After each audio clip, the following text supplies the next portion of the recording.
Mi mundo se derrumbó por completo cuando vi quién estaba sentado junto a mi hijo en ese coche y escuché la conversación que tenían sobre mí. Me llamo Lidia, tengo 62 años y jamás podría haber imaginado que descubriría el plan más cruel y despiadado ideado por mi propia familia. Todo comenzó esa tarde cuando decidí sorprender a Javier, mi único hijo. Le había preparado su postre favorito y quería llevárselo a su oficina para alegrarle el día. Al llegar al estacionamiento vi su sedán plateado aparcado en una esquina. Se me ocurrió una idea traviesa que me hizo sonreír como una niña, esconderme en el asiento trasero para sorprenderlo cuando regresara. Entré en silencio al coche, que por suerte estaba abierto, y me agaché detrás de los asientos delanteros. Mi corazón latía con emoción, pensando en su cara al aparecer con el pastel de chocolate que adoraba desde niño. Esperé conteniendo la respiración, escuchando cada sonido del estacionamiento, con un cosquilleo en el pecho. Tras unos minutos que parecieron eternos, oí pasos acercarse. Se abrieron las puertas y Javier se sentó al volante, pero otra persona ocupó el asiento del copiloto. Era una mujer. Al principio pensé que sería una compañera de trabajo, hasta que reconocí la voz. Era Raquel, su esposa. Mi primera reacción fue de ternura, qué lindo que hubieran decidido salir juntos, pero mi sonrisa se borró en cuanto comenzaron a hablar. Las primeras palabras de Raquel fueron como dagas en mi corazón. ¿Estás absolutamente seguro de que nadie sospechará nada cuando ocurra?, preguntó con una voz fría que jamás le había escuchado. Raquel, lo hemos hablado 1000 veces. El plan es perfecto. Mamá tendrá un accidente muy natural, muy creíble. Nadie va a cuestionar que una mujer de su edad se resbale en las escaleras de su vieja casa, respondió Javier con un tono que me heló la sangre. Sentí que el aire me abandonaba los pulmones. No podía estar escuchando lo que creía. Mi hijo, mi único hijo, al que crié sola tras la muerte de su padre cuando tenía apenas 8 años, estaba planeando matarme. Y después del funeral, cuando todo se calme, podremos vender esa casa vieja y mudarnos a la urbanización que siempre hemos querido. Con los $200,000 que vale esa propiedad, más los ahorros que ella tiene guardados, viviremos como siempre soñamos, continuó Raquel con perverso entusiasmo. Mi mente quedó en blanco. Esa casa que llamaba vieja era el lugar donde sacrifiqué todo para darle a Javier la mejor vida posible. Cada habitación guardaba recuerdos de noches en vela cuidándolo enfermo, de cumpleaños con poco dinero pero mucho amor, de tardes haciendo tareas juntos en la mesa de la cocina. Alvin y Patricia están de acuerdo, ¿verdad?, preguntó Javier. Al oír esos nombres, mi corazón se rompió aún más. Alvin era mi hermano mayor y Patricia, su esposa, también estaban implicados en esa conspiración diabólica. Claro que sí. Tu tío está desesperado por dinero desde que perdió su trabajo. Y Patricia no deja de recordarme que tu madre siempre ha sido muy tacaña con ellos. Dice que ya es hora de que la familia reciba lo que merece, contestó Raquel con desprecio. Tacana. Esa palabra retumbó en mi mente como un eco doloroso.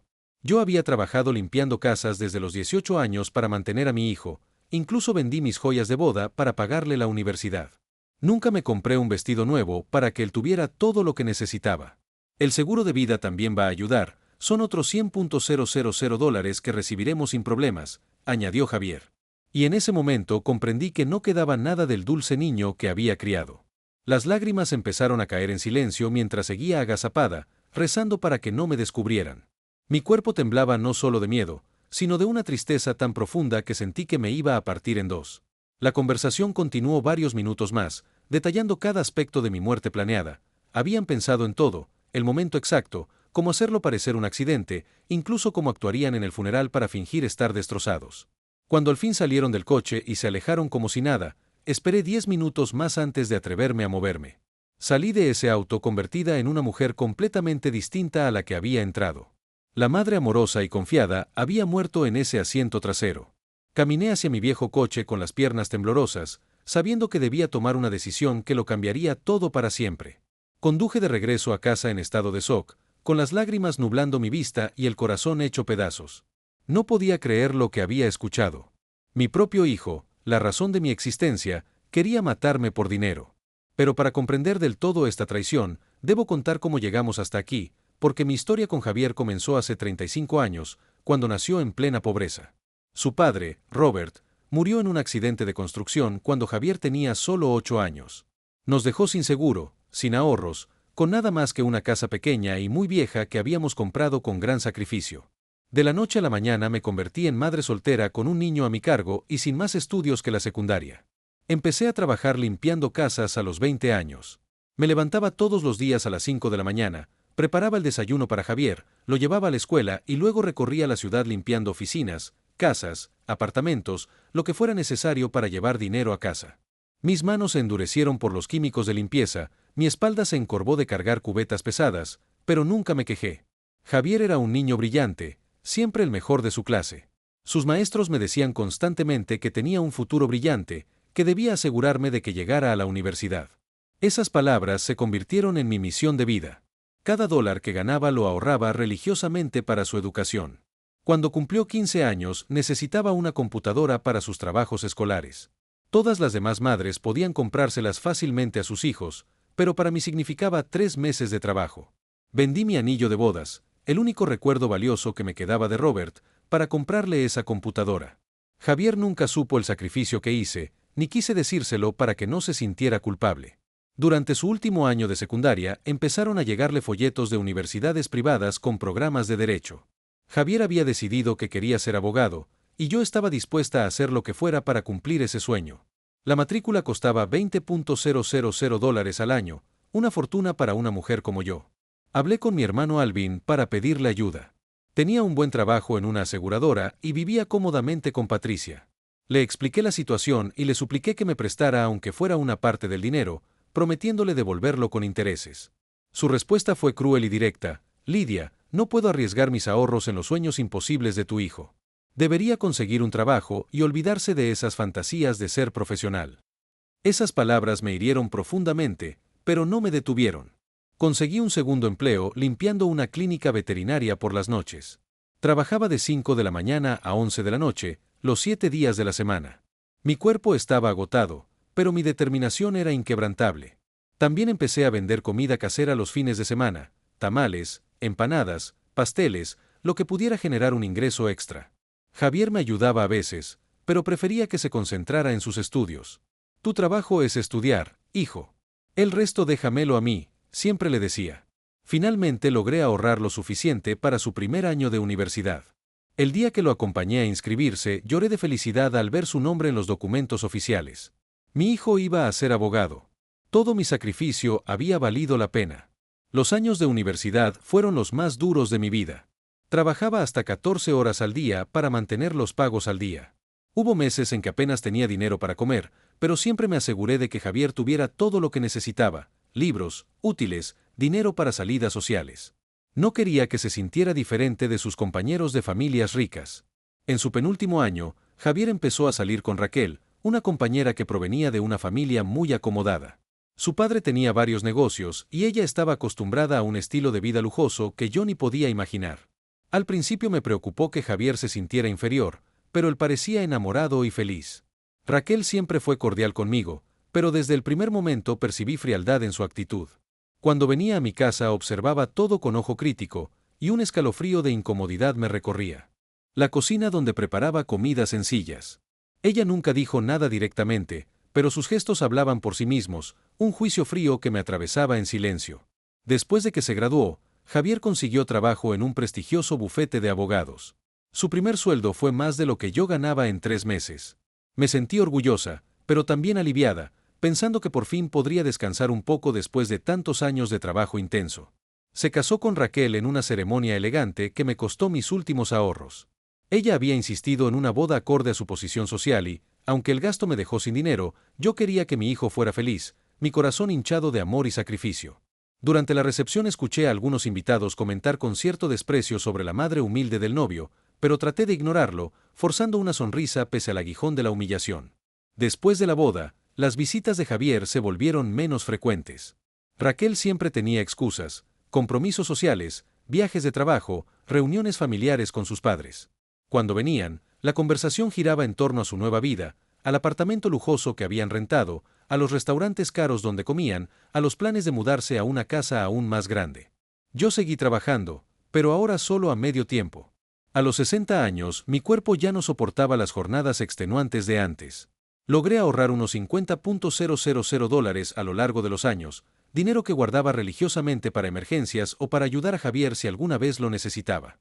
Mi relación con mi hermano Alvin también se deterioró con el tiempo. Después de que Javier se graduó y consiguió trabajo, Alvin empezó a hacer comentarios sarcásticos sobre la suerte de algunos con hijos exitosos. Patricia fue aún peor, insinuando siempre que yo había sido egoísta por invertir tanto en la educación de Javier en lugar de ayudar a la familia extensa. Lo que más me dolía era ver cómo Javier empezaba a cambiar. Sus valores, su forma de hablar, hasta su manera de vestir eran diferentes. A veces, cuando me hablaba, detectaba un tono condescendiente que me rompía el alma. Era como si tuviera vergüenza de sus orígenes humildes. Hace 6 meses, Javier y Raquel comenzaron a hablar de comprar una casa en una zona exclusiva de la ciudad. Las propiedades allí superaban los $500,000, una cifra incomprensible para mí. Cuando le pregunté cómo pensaban pagarla, respondió de forma vaga sobre inversiones y oportunidades de negocio. También noté que las conversaciones sobre dinero se volvieron más frecuentes en sus visitas. Preguntas sutiles sobre el valor de mi casa, sobre mis ahorros, sobre si tenía seguro de vida. En ese momento pensé que era preocupación filial por mi bienestar económico. Ahora, sentada en mi cocina después de haber escuchado esa horrible conversación en el coche, todas las piezas del rompecabezas empezaron a encajar. Los cambios en su personalidad, las preguntas sobre dinero, la influencia de Raquel, la complicidad de Alvin y Patricia, todo había sido parte de un macabro plan que se venía cocinando desde hace meses. Mi hijo, por quien había sacrificado toda mi vida, quería matarme para heredar mis bienes y cobrar mi seguro de vida. La ironía era cruel. El dinero por el que querían asesinarme había sido ganado con el único propósito de darle a él la mejor vida posible. Aquella noche no pegué el ojo. Me quedé mirando el techo, tratando de procesar la enormidad de lo descubierto, con el pecho apretado por el miedo y el dolor. Mi mente no dejaba de repetir cada palabra de esa conversación diabólica. Una y otra vez escuchaba la voz fría de Raquel hablar de mi muerte como si fuera una transacción y la voz de mi hijo, mi propio hijo, aceptando los detalles de mi asesinato. Al amanecer me levanté con una determinación que no sabía que tenía. Si ellos querían jugar sucio, yo también podía hacerlo, pero primero necesitaba entender por completo en qué me habían convertido. Decidí hacer algo que nunca había hecho en mi vida, espiar a mi propia familia. Durante los días siguientes empecé a observar los patrones de conducta de Javier y Raquel. Me estacionaba discretamente cerca de su apartamento por las mañanas, los seguía a distancia cuando salían y prestaba atención a cada detalle de sus conversaciones cuando me visitaban. Lo que descubrí me horrorizó aún más. Su estilo de vida era completamente insostenible con los ingresos que tenían. Javier ganaba un buen salario como abogado, alrededor de $6,000 al mes, pero Raquel había dejado de trabajar después de la boda y sus gastos eran excesivos. Comían en restaurantes que costaban más de $200 por cena. Raquel compraba carteras de diseñador de $1,000 y habían rentado un apartamento por $3,000 al mes. También descubrí que habían acumulado enormes deudas. Por casualidad escuché una llamada telefónica en la que Javier discutía con alguien del banco sobre pagos atrasados de tarjetas de crédito. Debían más de $50,000 en préstamos y tarjetas y los intereses se acumulaban rápidamente. La presión financiera los había llevado a la desesperación y yo representaba su única salida. Mi casa, que ellos valoraban en $200,000, mi póliza de seguro de vida de $100,000 y mis ahorros de $50,000 sumaban exactamente el monto que necesitaban para solucionar su situación económica y comprar la casa de sus sueños. Pero lo más devastador fue descubrir que mi hermano Alvin no solo estaba involucrado, sino que fue quien originalmente sugirió la idea. Una tarde, mientras limpiaba la oficina donde trabajaba Patricia, escuché una conversación telefónica que me heló la sangre. Lidia siempre ha sido tan tacaña con su dinero, decía Patricia a alguien por teléfono. Alvin tiene razón. Ya es hora de que la familia obtenga lo que merece. Esa vieja tacaña se va a morir tarde o temprano. ¿Por qué esperar? Nosotros también necesitamos ese dinero. Alvin perdió su trabajo hace 3 meses y no hemos podido pagar la hipoteca. Me quedé paralizada detrás de la puerta de su oficina, el corazón martillando en incredulidad. Mi hermano había perdido su trabajo y no me lo había contado. En lugar de pedirme ayuda como familia, había decidido que era mejor matarme para obtener el dinero. Esa misma noche decidí confrontar a Alvin directamente. Fui a su casa sin avisar, algo que nunca había hecho, y llamé a la puerta con el corazón latiéndome violentamente. Cuando abrió, su rostro mostró sorpresa y un destello que parecía culpa. Lidia, ¿qué haces aquí tan tarde?, preguntó sin invitarme a pasar. Alvin, necesito hablar contigo, ¿puedo entrar?, dije, intentando mantener la voz calmada aunque temblara de miedo y rabia. Entramos en la sala donde Patricia veía la tele. Ella me recibió fríamente, como siempre en los últimos años. Me senté en el sofá y fui directa al punto. Alvin, ¿es cierto que perdiste tu trabajo?, pregunté observando su reacción, el pulso acelerado. Su cara se puso roja y Patricia apagó la televisión de inmediato. ¿Cómo te enteraste?, preguntó a la defensiva. No importa cómo me enteré. Importa que eres mi hermano y no me dijiste nada. ¿Por qué no me pediste ayuda? Alvin y Patricia intercambiaron miradas que confirmaron mis peores sospechas. Hubo una comunicación silenciosa entre ellos, como si hubieran ensayado esa conversación. Lidia, siempre has tenido tus propios problemas. No quisimos molestarte, respondió Patricia con una sonrisa falsa que no llegaba a los ojos. Patricia, soy su hermana. Si Alvin necesitaba ayuda, yo estaría dispuesta a ayudarlo. Tengo algunos ahorros. En ese momento vi algo horrible en los ojos de mi hermano. No era gratitud ni alivio, sino resentimiento. ¿Algunos ahorros?, preguntó con sarcasmo. Lidia, todos sabemos que tienes mucho más que solo algunos ahorros. Has estado atesorando dinero durante años mientras el resto de la familia sufría. Sus palabras me golpearon como bofetadas, una punzada que apretó mi pecho. Alvin, ese dinero lo gané trabajando 14 horas al día para darle a mi hijo una educación. No lo atesoré. Lo sacrifiqué todo por él. Exactamente, interrumpió Patricia con veneno en la voz. Todo por Javier. Nunca pensaste en ayudar a tu propio hermano. Cuando necesitó dinero para la universidad, le dijiste que no. Pero para tu príncipe, Javier, siempre hubo dinero. La conversación se volvió agresiva y sentí como la hostilidad llenaba la habitación, una tensión pesada que me oprimía. Era como si años de resentimiento acumulado brotaran a la superficie. No entienden, intenté explicar, la voz temblando ligeramente. Quería que Javier tuviera oportunidades que nosotros nunca tuvimos. ¿Y qué hay de acabar con el ciclo del favoritismo?, gritó Alvin, levantándose, con el rostro enrojecido de ira. ¿Y pensar en tu hermano que también necesita ayuda? Siempre ha sido lo mismo, Lidia. Desde niños, tú fuiste la favorita de mamá y papá, y ahora actúas como si fueras mejor que nosotros. Esas acusaciones eran totalmente falsas, pero vi que se habían construido una narrativa para justificar su resentimiento. En su versión yo era la hermana egoísta y privilegiada, y ellos las víctimas incomprendidas. Si necesitabas tanto dinero, ¿por qué no me lo pediste directamente?, insistí, aunque ya sabía la respuesta, con las manos apretándose sin querer. Patricia se rió amargamente. ¿Para qué nos des limosnas como si fuéramos mendigos? Para hacernos sentir inferiores como siempre. Yo nunca intenté hacerlos sentir inferiores. Oh, no, gritó Alvin. ¿Y qué pasa cuando compraste una casa y nosotros aún estábamos de alquiler? ¿Y cuando Javier se graduó y nuestros hijos apenas terminaron la secundaria? ¿Y cuando presumes de tus ahorros mientras nosotros luchamos para llegar a fin de mes? Cada acusación era más injusta que la anterior. Yo había trabajado como una esclava por todo lo que tenía, no había heredado nada, no había tenido suerte, sudé sangre por cada dólar. Pero para ellos, mi relativo éxito era una ofensa personal. Alvin, si necesitas dinero, puedo prestarte $10,000 ahora mismo, ofrecí desesperada, buscando una solución pacífica, la voz temblando entre miedo y determinación. 10,000, se burló Patricia. Lidia, sabemos perfectamente cuánto dinero tienes. La casa vale 200,000, tienes 50,000 en ahorros y tu seguro de vida es por 100,000. Y nos ofreces 10,000 como si fuéramos mendigos. Mi sangre se heló al oír esas cifras exactas, sabían demasiado sobre mi situación financiera. Alguien había investigado mis cuentas al detalle. ¿Cómo saben tanto sobre mi dinero?, pregunté con voz temblorosa, el corazón martillando. Alvin y Patricia guardaron silencio, pero sus rostros los delataron, habían dicho más de lo que debían. Me levanté del sofá con las piernas temblorosas.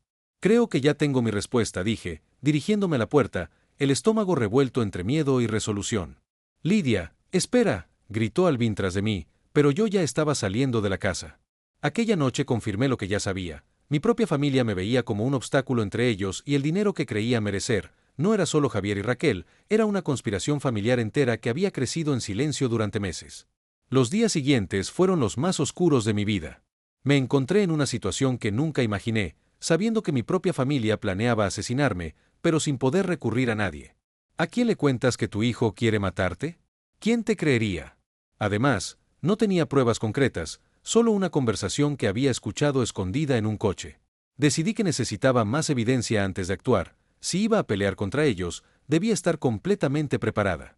Empecé a documentarlo todo, sus patrones de conducta, sus conversaciones, sus visitas, cualquier cosa que pudiera servir como prueba. También tomé una decisión que me aterraba pero que sabía necesaria, dejar que creyeran que su plan funcionaba. Si actuaba de forma sospechosa o enfrentaba a Javier directamente, podrían cambiar de estrategia y volverse aún más peligrosos. En su lugar, decidí seguir interpretando el papel de la madre ingenua y confiada. 3 días después de la confrontación con Alvin, Javier me llamó para invitarme a cenar. Su voz sonaba especialmente afectuosa por teléfono, lo que me puso la piel de gallina sabiendo lo que realmente pensaba de mí. Mamá, Raquel y yo queremos llevarte a ese restaurante italiano que tanto te gusta, dijo con tono dulce. No hemos pasado tiempo juntos como familia en mucho. Acepté fingiendo entusiasmo, forzando una sonrisa pese al nudo de temor en el estómago. ¡Qué lindo, hijo! Me encanta la idea. Perfecto. Pasamos por ti el viernes a las 7. Y mamá, ponte tu vestido verde favorito. Queremos que te veas bien. Esa referencia específica a mi vestido me pareció extraña, pero acepté. Era un vestido que había comprado hace 2 años, uno de los pocos caprichos caros que me había permitido. El viernes me arreglé cuidadosamente, me puse el vestido verde, arreglé mi cabello y un poco de maquillaje, intentando ignorar la voz interior que me decía que podría ser mi última cena. Javier y Raquel llegaron puntuales. Javier parecía nervioso bajo sonrisas forzadas. Raquel, por el contrario, estaba extrañamente tranquila, casi alegre, lo que me perturbó aún más. En el camino hablaron de cosas triviales. El trabajo de Javier, supuestas vacaciones, cualquier cosa menos de nosotros como familia. Yo respondía en piloto automático, observando cada detalle de su conducta. En el restaurante, Raquel insistió en que pidiera el plato más caro. Lidia, nosotros pagamos todo esta noche.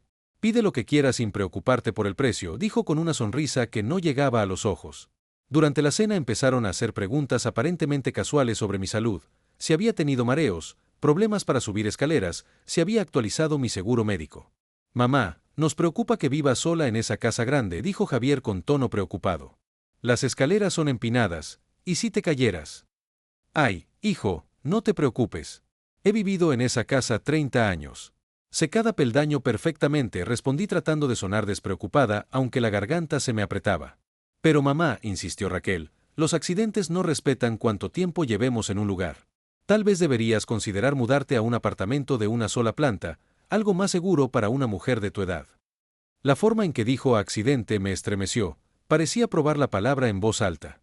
Y mamá, continuó Javier, ¿has pensado en hacer testamento? Sé que es incómodo hablar de esto, pero es importante tener todo en orden. Ahí estaba la verdadera razón de la cena, querían asegurarse de que el testamento estuviera actualizado antes de matarme. Bueno, tengo un testamento básico que hice hace algunos años. Te dejo todo, por supuesto, mentí parcialmente. Vi a Javier y Raquel intercambiar una mirada rápida de satisfacción, una mirada que confirmó mis sospechas. Está bien, mamá. Pero quizá deberías revisarlo con un abogado. Las leyes cambian y queremos asegurarnos de que tus deseos se cumplan tal como quieres, dijo Javier con tono profesional. Raquel añadió, Javier podría ayudarte con eso. Como es abogado, podría dejarlo perfecto. La ironía, la traición y la calma helada de sus palabras me revolvieron el estómago. Era Jacob. Mi hijo, que planeaba matarme, quería ser el mismo quien redactara el testamento que lo beneficiaría tras mi muerte. Después de la cena insistieron en llevarme de regreso a casa. Durante el trayecto, la conversación se volvió aún más siniestra. Comenzaron a hablar de lo que pasaría en diferentes situaciones hipotéticas. Mamá, si algo te llegara a pasar, dijo Javier con voz aparentemente preocupada, ¿hay algo específico que quisieras que hiciéramos con tus pertenencias personales? ¿Por qué hablan de cosas tan tristes? Pregunté fingiendo molestia, con las manos temblándome levemente. Planeo vivir muchos años más. Claro, mamá, dijo Raquel rápidamente. Solo queremos estar preparados por si acaso. Es lo responsable. Al llegar a mi casa ocurrió algo extraño. En lugar de despedirse en la puerta como siempre, insistieron en acompañarme adentro. Déjanos ayudarte con las escaleras, mamá. Está oscuro y podrías tropezar, dijo Javier, tomándome del brazo. Mientras subíamos los escalones hacia la puerta, sentí sus ojos evaluando cada peldaño, cada barandal, cada posible punto donde un accidente podía ocurrir. Era como si estuvieran haciendo un reconocimiento de la escena del crimen. Una vez dentro, Raquel comenzó a caminar por la casa como si la inspeccionara. Lidia, de verdad deberías poner mejor iluminación en estas escaleras. Son muy peligrosas en la oscuridad. Y mamá, añadió Javier, esta alfombra en la parte superior está un poco floja. Podrías tropezar fácilmente. Cada comentario era una puñalada más profunda en mi corazón. No solo planeaban matarme, sino que estaban allí, en mi propio hogar, calculando exactamente cómo hacerlo.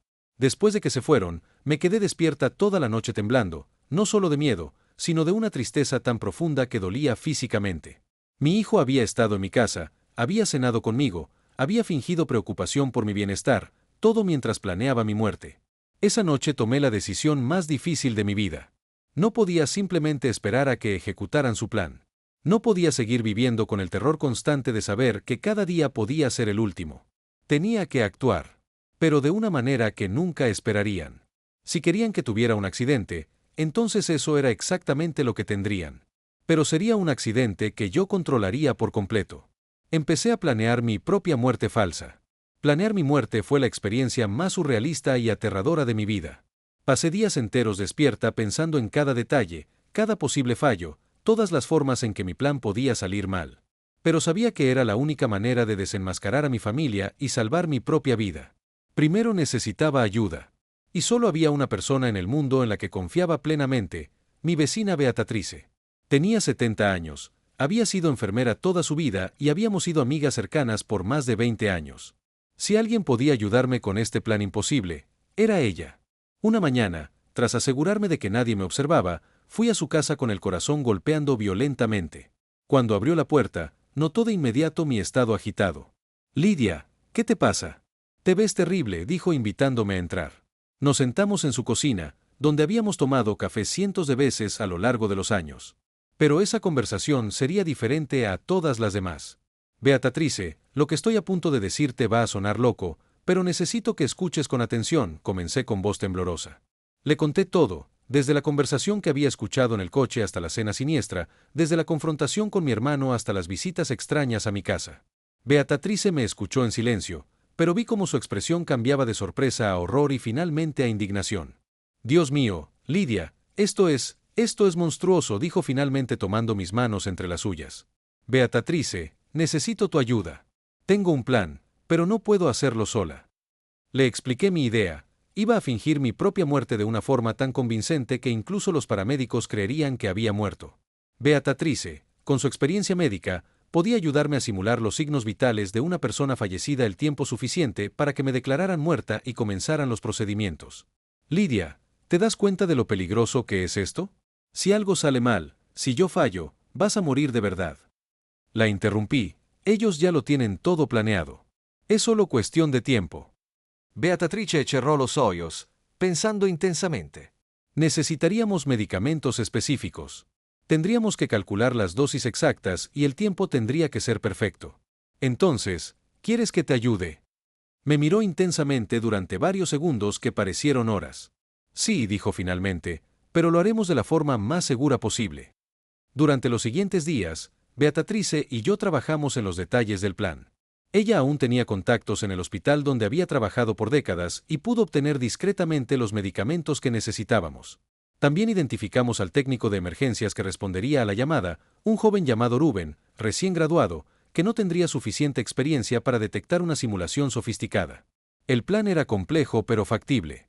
Yo tomaría una combinación específica de medicamentos que reducirían mis signos vitales a niveles casi imperceptibles. Beatrice estaría presente para encontrar mi cuerpo y llamar a los servicios de emergencia. Cuando los paramédicos llegaran, ella ayudaría a guiar la evaluación de manera que confirmaran mi muerte sin investigar demasiado. Después de ser declarada muerta, mi cuerpo sería llevado a la morgue del hospital donde un amigo de Beatrice, un patólogo llamado Dr. Jones, que no era mi hermano, había aceptado ayudarnos sin hacer preguntas. Él falsificaría el certificado de defunción y me permitiría resucitar en privado una vez que los efectos de los medicamentos desaparecieran. Mientras tanto, permanecería oculta en una habitación secreta en el sótano de Beatrice, observando y registrando todo lo que mi familia hiciera tras mi supuesta muerte. La parte más difícil del plan era el aspecto legal y logístico.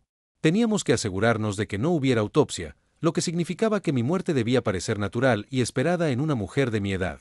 Beatrice sugirió fingir un infarto, algo común y rara vez investigado en personas mayores sin historial de problemas previos.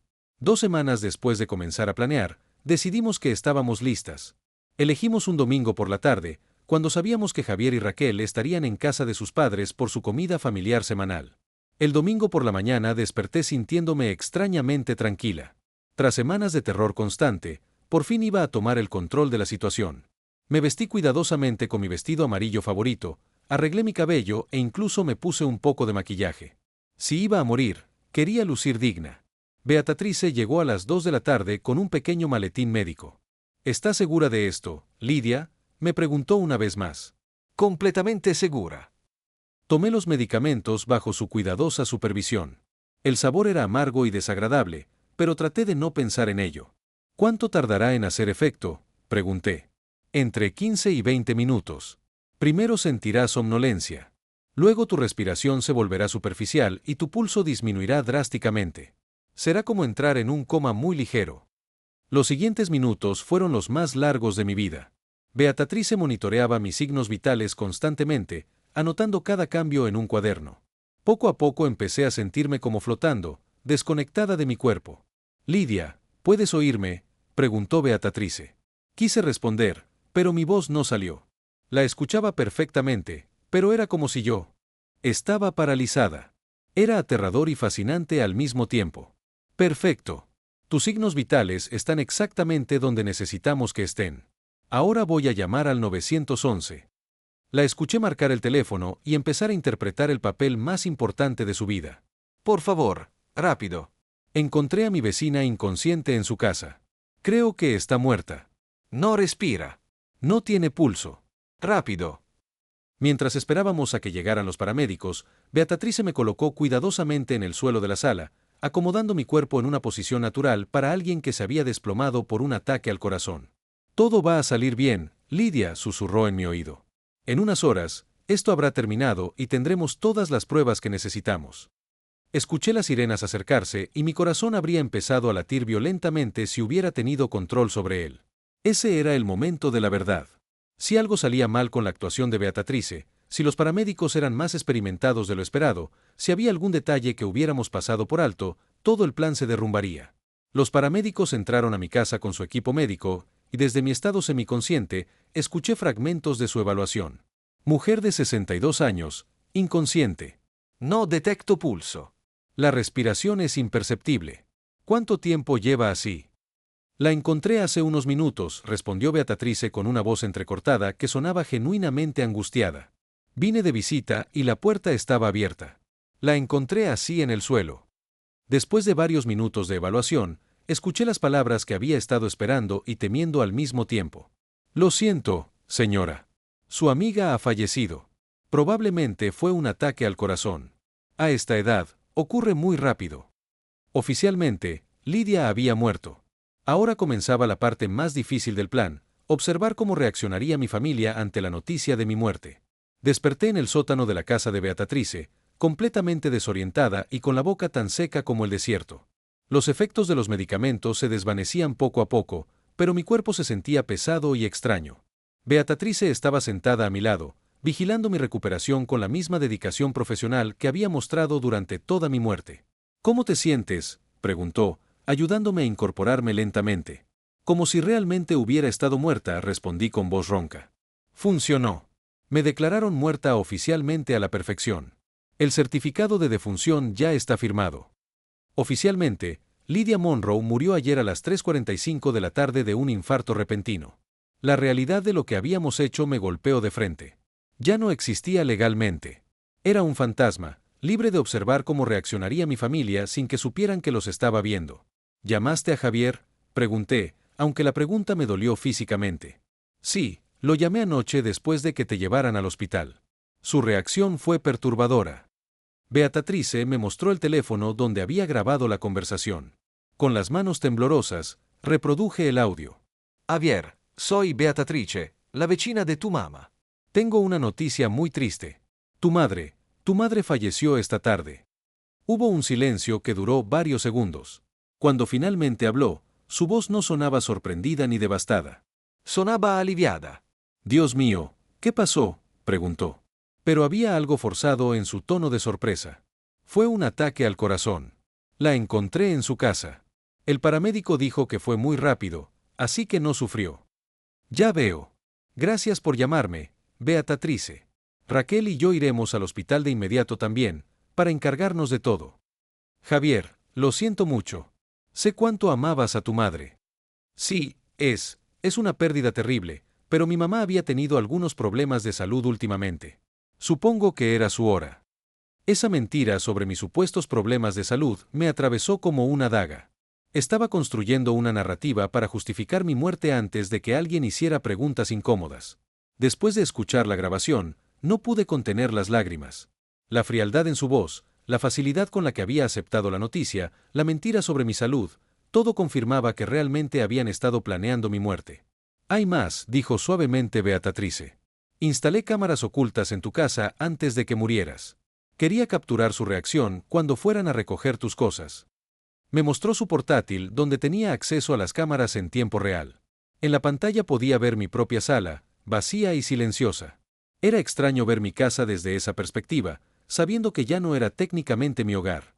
¿Cuándo crees que vendrán?, pregunté. Probablemente hoy. La gente no suele esperar mucho para revisar las pertenencias de un difunto, especialmente cuando hay dinero de por medio. No tuvimos que esperar mucho. Alrededor del mediodía, escuchamos el sonido de llaves en la cerradura de mi casa. Javier, Raquel, Alvin y Patricia entraron juntos como un equipo bien coordinado.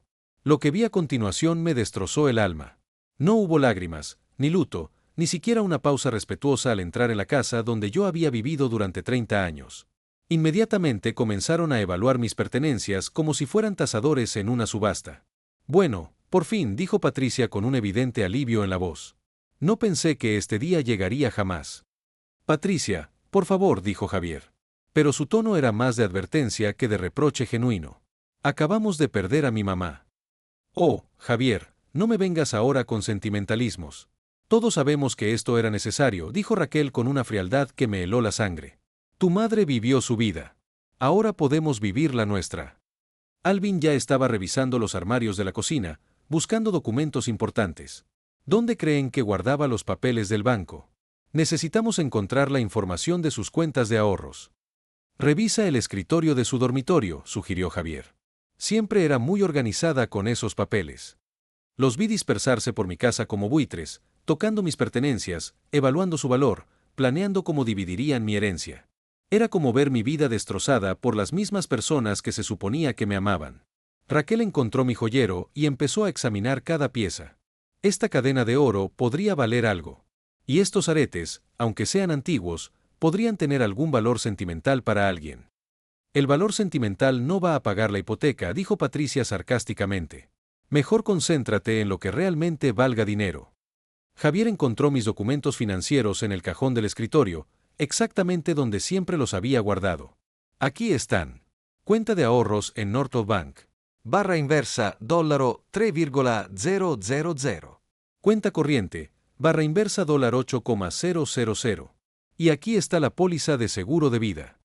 ¿Cuánto es el seguro?, preguntó Alvin con ansias. Barra inversa, $100,000. Beneficiario único, yo. Perfecto, dijo Raquel con satisfacción. Con eso, más los ahorros, más lo que saquemos de la venta de la casa, tendremos suficiente para comprar la casa nueva y pagar todas nuestras deudas.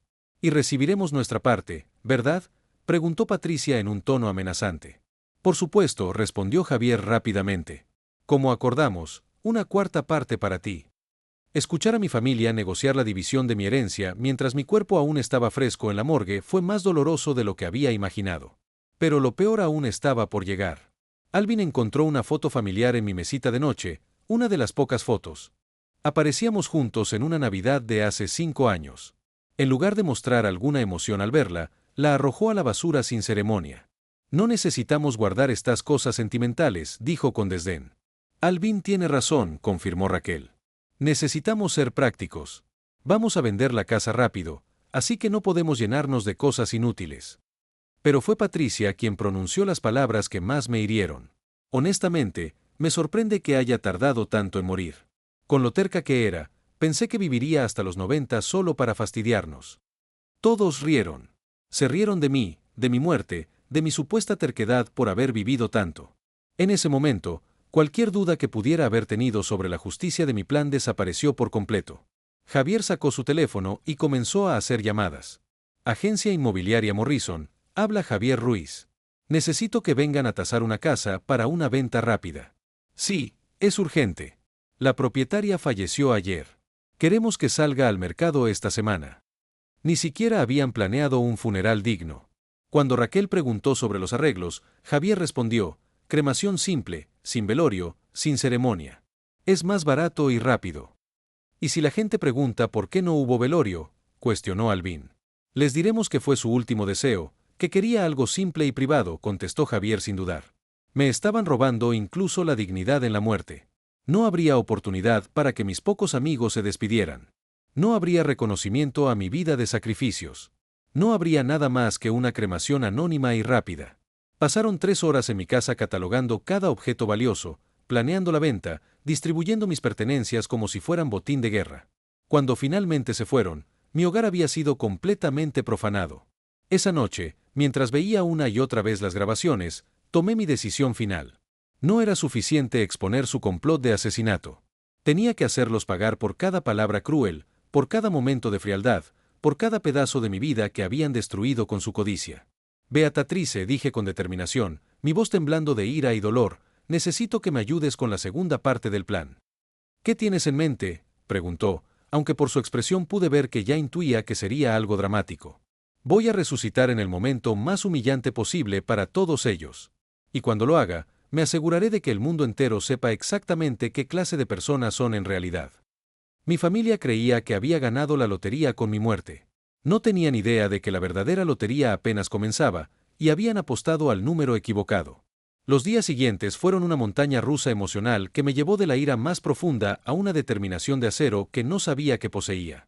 Desde mi escondite en el sótano de Beatatrice, seguí observando cada movimiento de mi familia a través de las cámaras ocultas, documentando cada conversación cruel, cada decisión despiadada que tomaban sobre mi supuesta herencia. Beatatrice había instalado cámaras aún más discretas en lugares estratégicos, la oficina de Javier, la casa de Alvin, incluso en el coche de Raquel. Su experiencia como enfermera la había hecho extremadamente meticulosa, y esa meticulosidad se trasladó perfectamente a nuestra operación de espionaje. Lidia, tienes que ver esto, me dijo Beatatrice en la mañana del tercer día, señalando la pantalla de su portátil. Javier estaba en su oficina, hablando con alguien por teléfono. En la grabación, pude ver a mi hijo sentado en su escritorio, conversando con una sonrisa que me revolvió el estómago. Sí, señor Davis, entiendo que el proceso del seguro de vida es rápido cuando la muerte se debe a causas naturales. Exactamente. Un infarto. No, no hubo autopsia. El médico dijo que era completamente normal en una mujer de su edad con su historial de estrés. ¿Cuánto tardará el pago? ¿Una semana? Perfecto. Lo que más me impactó fue su tono completamente despreocupado. No había rastro de dolor, ni siquiera la incomodidad que uno esperaría de alguien que acababa de perder a su madre. Sonaba como un empresario cerrando un trato rutinario. Después de colgar, marcó de inmediato otro número. Raquel, soy yo. Buenas noticias. El seguro se procesará esta semana. Barra inversa, $100,000 limpios. Sí, ya llamé a la agencia inmobiliaria. Vienen mañana a tasar la casa. ¿Qué? No he tenido tiempo de pensar en sentimientos. Tenemos que ser prácticos. Esa última frase me rompió el corazón, las lágrimas corriendo por mi rostro. Su madre había muerto apenas 3 días atrás, y no tenía tiempo para sentimientos. Pero lo que realmente me preparó para la fase final de mi plan fue una conversación que capturamos esa misma tarde entre Raquel y Patricia en una cafetería del centro. ¿Sabes cuál es la mejor parte de todo esto?, dijo Raquel, sorbiendo su latte, con una voz fría y triunfante. Que por fin nos deshicimos de esa carga. Javier siempre se sentía culpable por no visitarla más, por no darle más dinero. Ahora puede vivir su vida sin esa presión constante. Oh sí, respondió Patricia con entusiasmo, una sonrisa cruel en su rostro. Y lo mejor es que nadie sospechará nada. Fue el plan perfecto de Alvin. Una anciana de 60 y tantos que muere de un infarto. ¿Quién va a cuestionar eso? Exacto. Y ahora todos ganamos. Tú y Javier pueden comprar la casa de sus sueños. Alvin puede pagar sus deudas, y yo finalmente puedo dejar de fingir que me gustaba esa vieja amargada. Escuchar a Raquel llamarme vieja amargada después de años de haberla tratado como a una hija fue la gota que colmó el vaso. En ese momento, cualquier vestigio de amor materno o familiar que pudiera haber quedado en mi corazón se evaporó por completo, consumido por la rabia y el dolor. Beatatrice, le dije esa noche, mi voz temblando de resolución, tienes contactos en los medios, ¿verdad? Algunos, respondió. ¿Por qué? Porque quiero que mi resurrección sea pública. No quiero que lo descubran en privado y tengan tiempo de inventar excusas o manipular la situación. Quiero que el mundo entero vea exactamente quiénes son, dije, con lágrimas mezcladas con determinación. Beatrice sonrió por primera vez desde que esta pesadilla había comenzado.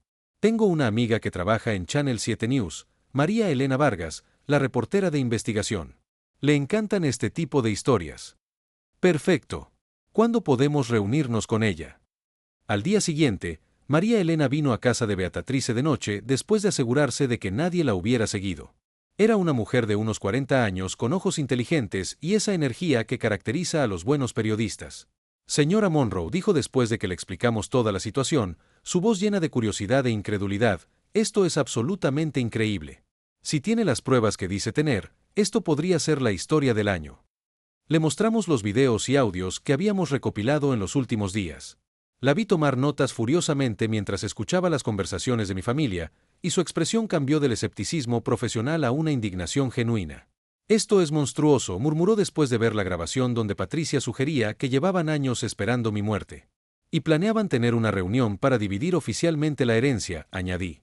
Sí, respondí, sintiendo una amarga mezcla de satisfacción y tristeza. Javier me había dicho una vez que cuando le ocurriera algo a algún miembro de la familia, tendríamos una reunión formal para leer el testamento y repartir los bienes. Dijo que era lo civilizado. ¿Cuándo cree que será esa reunión?, preguntó. Probablemente el próximo sábado. Es cuando toda la familia suele estar disponible. María Elena cerró su cuaderno y me miró directamente a los ojos, con una chispa de determinación que igualaba la mía. Señora Monroe, si hacemos esto. Reproduje la grabación de la conversación que había escuchado en su coche. Sus voces y las de Raquel llenaron la sala, discutiendo los detalles de mi muerte planeada. ¿Estás absolutamente seguro de que nadie sospechará cuando ocurra? El plan es perfecto. Mi madre tendrá un accidente muy natural, muy creíble. A medida que la grabación continuaba, vi las caras de mi familia transformarse del asombro al puro terror. Raquel empezó a llorar sin control, pero no eran lágrimas de remordimiento, sino de pánico al darse cuenta de que habían sido descubiertos. Esa grabación es falsa, gritó Patricia desesperada. Alguien la fabricó. Lidia está loca. ¿Falsa?, pregunté sacando otro teléfono. ¿Y qué hay de esta otra conversación, Patricia? La que tuviste ayer con Raquel en la cafetería, donde dijiste que era el plan perfecto de Alvin. Reproduje la segunda grabación donde Patricia hablaba abiertamente de cómo habían estado esperando mi muerte durante años y de cómo nadie sospecharía nada. Alvin finalmente habló con voz temblorosa. Lidia, esto es un terrible malentendido. Nunca haríamos algo así. Un malentendido. Me reí amargamente, el sonido agudo y lleno de incredulidad. También es un malentendido que todos estuvieran ayer en mi casa dividiendo mis pertenencias como buitres. Es un malentendido que Javier ya hubiera llamado a la compañía de seguros para cobrar mi póliza de vida. María Elena dirigió el micrófono directamente a Javier. Señor Ruiz, ¿cómo explica estas grabaciones donde claramente se le oye planear la muerte de su madre? Javier sudaba profusamente y sus manos temblaban. Esto es una conspiración. Alguien intenta destruir a nuestra familia. Una conspiración, interrumpí, mi voz cortando la sala como hielo. Como la conspiración que ustedes cuatro hicieron para matarme, como la conspiración en la que acordaron darle a Alvin y a Patricia una cuarta parte de mi herencia a cambio de su complicidad. En ese momento, uno de los oficiales de policía dio un paso adelante. Javier Ruiz, Raquel Ali, Alvin Monroe y Patricia Taylor. Están arrestados por conspiración para cometer asesinato. No, gritó Raquel. Esto no puede estar pasando. Ella está muerta. La vimos morir. No me vieron morir, respondí con satisfacción, las palabras frías y afiladas. Me vieron actuar, y aparentemente actué mucho mejor de lo que ustedes fingieron quererme. Mientras los oficiales esposaban a mi familia, María Elena continuó con la entrevista en vivo. Señora Monroe, ¿cómo se siente al enfrentar a las personas que planearon matarla? Se siente como justicia, respondí mirando directamente a las cámaras, mi voz firme pero cargada de emoción. Durante 35 años me sacrifiqué por mi hijo. Trabajé 14 horas al día, vendí mis joyas, renuncié a mi propia vida para darle la educación y las oportunidades que necesitaba. Y así me lo pagó, planeando mi muerte por dinero.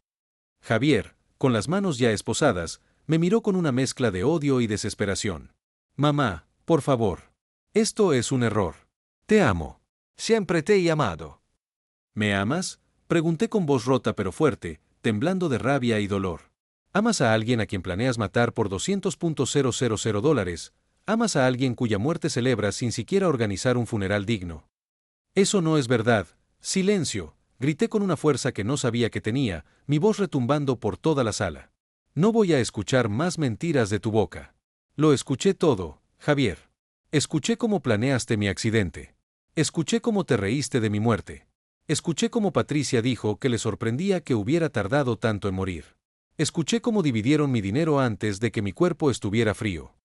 Finalmente las lágrimas empezaron a caer de mis ojos. Pero no eran lágrimas de tristeza. Eran lágrimas de liberación, de justa vindicación. María Elena, dije volviéndome hacia la reportera, quiero que toda la ciudad sepa que la familia no siempre es la de sangre. La verdadera familia es la que te ama incondicionalmente, la que te cuida cuando eres vulnerable, la que llora tu muerte en lugar de celebrar tu herencia. Mientras los oficiales se llevaban a mi hijo, a mi nuera, a mi hermano y a mi cuñada, Javier me gritó desde la puerta: «Esto no ha terminado, mamá. Lucharemos en los tribunales». «No, Javier», respondí con una calma que sorprendió incluso a mí. «Esto terminó el día que decidiste que tu madre valía menos que el dinero. Ahora vas a enfrentar las consecuencias de tus actos». Cuando la casa finalmente quedó en silencio, María Elena cerró la transmisión en vivo. Esta ha sido una de las historias más extraordinarias que he cubierto en mis 20 años de periodismo. Una madre que fingió su muerte para desenmascarar a la familia que planeó asesinarla. Desde aquí, María Elena Vargas, Noticias Canal 7. Me dejé caer en mi sillón favorito, el mismo en el que Javier había estado sentado planeando mi herencia apenas una hora antes. Por primera vez en semanas, me sentí verdaderamente en paz. Beatrice entró y se sentó a mi lado. «¿Cómo te sientes?». Como si finalmente hubiera despertado de la peor pesadilla de mi vida, respondí con voz suave pero firme. Y como si la verdadera Lydia Monroe hubiera regresado de entre los muertos. Los meses que siguieron a mi resurrección fueron como vivir en un mundo completamente nuevo. La historia se volvió viral en cuestión de horas y no solo localmente. Los medios de comunicación de todo el país cubrieron lo que los periodistas llamaron la venganza familiar más perfecta de la historia moderna. Mi teléfono no dejaba de sonar. Productores de televisión querían hacer documentales. Escritores pedían los derechos para un libro. E incluso una compañía de Hollywood me contactó para hacer una película. Pero lo más importante para mí fue que finalmente, después de décadas de sacrificio silencioso, el mundo entero conocía mi historia. Las redes sociales explotaron con mensajes de apoyo. Miles de mujeres compartieron sus propias historias de sacrificio maternal, de familias ingratas, de hijos que las habían abandonado después de recibirlo todo de ellas. Me convertí, sin quererlo, en la voz de todas las madres que habían dado todo por sus familias solo para ser traicionadas al final. El proceso legal fue más rápido de lo esperado. Las grabaciones que Beatrice y yo habíamos recopilado eran pruebas irrefutables de la conspiración. Javier, Raquel, Alvin y Patricia fueron formalmente acusados de conspiración para cometer asesinato en primer grado, fraude de seguros y planear un homicidio con fines económicos.